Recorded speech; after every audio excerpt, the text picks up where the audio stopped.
جس میں گھوڑوں سے روندا گیا ہے، ٹکڑے ٹکڑے جنازہ ہوا ہے، ہر جنازے کے ٹکڑے پہ گر کر، ہر جنازے کے ٹکڑے پہ گر کر، پیار کرنے کو سر ڈھونڈتی ہے، ایک گٹھڑی میں قاسم کی مادر، پیار کرنے کو سر ڈھونڈتی ہے، کہہ دو زینب یہ قاسم کی ماں سے، سر ہے نیزے پہ ہلتا کہاں سے، کہہ دو زینب یہ قاسم کی ماں سے، سر ہے نیزے پہ ہلتا کہاں سے، رویا میں بھی عظیم لکھ کے منظر، رویا میں بھی عظیم لکھ کے منظر، پیار کرنے کو سر ڈھونڈتی ہے، ایک گٹھڑی میں قاسم کی مادر، پیار کرنے کو سر ڈھونڈتی ہے،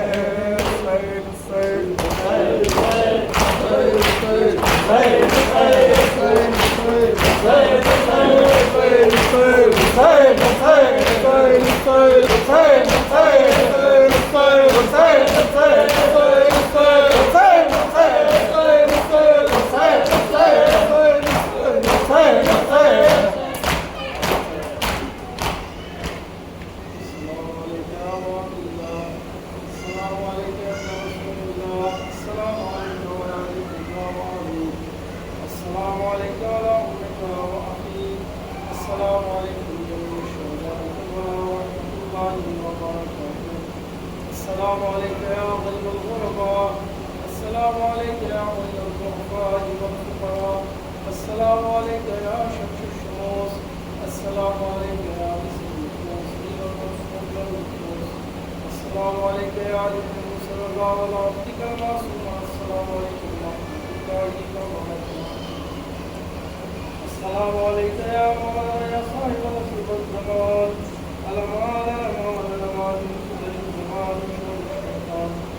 السلام عليك يا شريف القرآن، السلام عليك يا خليفة الرحمن، السلام عليك يا إمام الأمان يا أصحاب رجل الله تعالى فرجك، وصلى الله تعالى وفرجك وجعلنا من أوانك وأنصارك، السلام عليكم ورحمة الله وبركاته.